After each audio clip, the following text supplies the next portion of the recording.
Olá amigos do canal, muito boa tarde, Dr. Wagner Pedro gravando mais esse vídeo para o nosso canal. Como de costume, se não é inscrito, se inscreva, deixa o seu joinha, deixa seus comentários e compartilha esse conteúdo. Bom, no vídeo de hoje eu quero falar com vocês sobre como se tornar um pregador. Para você que não sabe, eu sou presbítero em uma denominação pentecostal e sou pregador do Evangelho do nosso Senhor Salvador Jesus Cristo desde os 17 anos de idade. E muitas pessoas me perguntam como se faz para se tornar um pregador. Algumas observações importantes. Primeiro que nós temos que entender que tem que ter uma vocação. A vocação é a ideia do chamado. Esse chamado é aqui dentro, né? Cremos que Deus chama pregadores através do Espírito Santo. Mas a gente observa no meio pentecostal que se tem o engano de achar que pelo fato de você ter sido chamado, que isso já soluciona ou resolve tudo, né? Além de você ser chamado, você tem que ter o preparo. O preparo no sentido espiritual, mas no sentido também da capacitação. E muitos só querem também o preparo espiritual, principalmente no meio pentecostal. Eles entendem que se você orar, jejuar e ler a Bíblia, está de bom tamanho. Não funciona assim. Embora seja muito importante esses 3 itens, orar, jejuar e ler a Bíblia, isso por si só não resolve. Você não vai se tornar um pregador só fazendo isso. Isso é um engano que nós temos que esclarecer. Tem que ter um preparo, uma capacitação. A primeira coisa que eu oriento quem quer se tornar um pregador, quem se sente chamado, vocacionado a ser um pregador, é fazer um curso básico de teologia. Os cursos livres de teologia, ou seminários livres de teologia, eles são modulares, geralmente eles são nível básico, médio e avançado. Para ser pregador, necessário se faz pelo menos ter um curso básico de teologia. Eu não preciso nem mencionar que você precisa saber ler e escrever, né?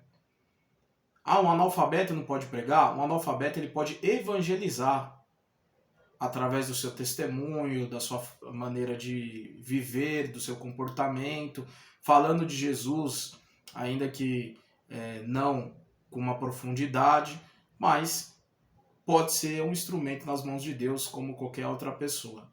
Agora, você elaborar um sermão, administrar a palavra diante de uma congregação, é necessário você ter aí pelo menos um ensino fundamental, pelo menos um curso básico de teologia. E aí eu quero te apresentar nesse vídeo também ferramentas que o pregador ele precisa ter. Algumas dicas, vou dar algumas dicas aqui de literaturas. Em primeiro lugar, que pregar é se fazer entender, né? Você é um expositor da palavra, você expõe a palavra. Então, quanto mais você melhorar a sua oratória, melhor você vai se fazer entender. Aí eu quero recomendar essa obra aqui, muito interessante, Reinaldo Polito.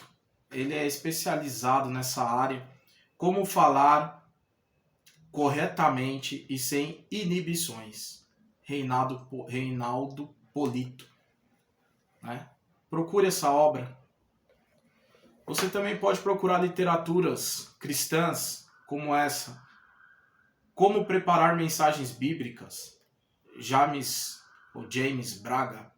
Como preparar mensagens bíblicas. Tem uma outra também, muito interessante. Haddon W. Robson. Pregação bíblica. O desenvolvimento e a entrega de sermões expositivos. O desenvolvimento, né, e a entrega de sermões expositivos. Você lendo essas literaturas que vai te ajudar a melhorar a sua oratória, vai te ajudar a você entender como desenvolver um sermão escrito, que a partir do escrito você vai se expressar melhor para a congregação. Quais outras ferramentas você vai precisar para a elaboração do seu estudo? Bom, em primeiro lugar, a Bíblia. Essa em minhas mãos é a Bíblia Jerusalém, da editora Paulus, que é uma editora católica. Mas por que eu, de propósito, estou apresentando essa Bíblia?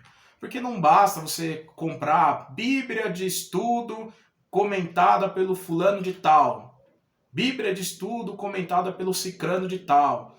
Isso não quer dizer nada. Você está adquirindo uma Bíblia e no rodapé vai estar o comentário daquele determinado pastor famoso, digamos assim.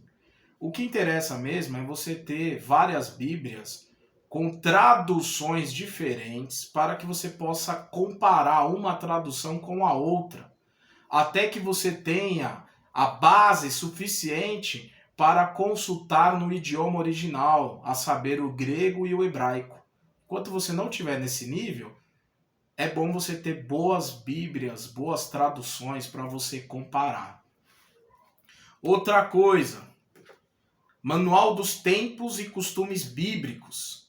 Excelente para o pregador entender que ele precisa saber qual que é o contexto histórico, qual que eram os usos e costumes daquelas pessoas, né? Outro livro também que é importante, que tem a ver com esse assunto, Panorama Bíblico, né? Aqui é o Panorama Bíblico do Novo Testamento.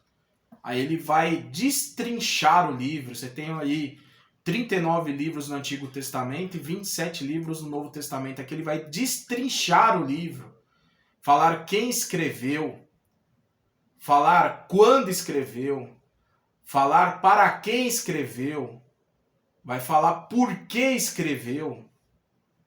Aí você, partindo disso, você pega aquele outro livro, como que aquelas pessoas viviam, qual eram os costumes, qual era a cultura, qual era a tradição, para você entender o texto bíblico. Aqui, só por exemplo também, aqui um comentário judaico do Novo Testamento. Não precisa ser um comentário judaico, mas um comentário, um comentarista, um exegeta, um biblicista, um especialista em Bíblia, um especialista em assunto, na temática, que vai comentar ali o livro, versículo por versículo. É muito importante. Outra coisa importante, aqui também, por exemplo, um dicionário bíblico, para você ver ali palavras específicas que estão na Bíblia.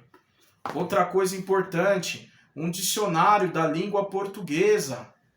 Aqui está o Aurélio, aqui é o Mini Aurélio.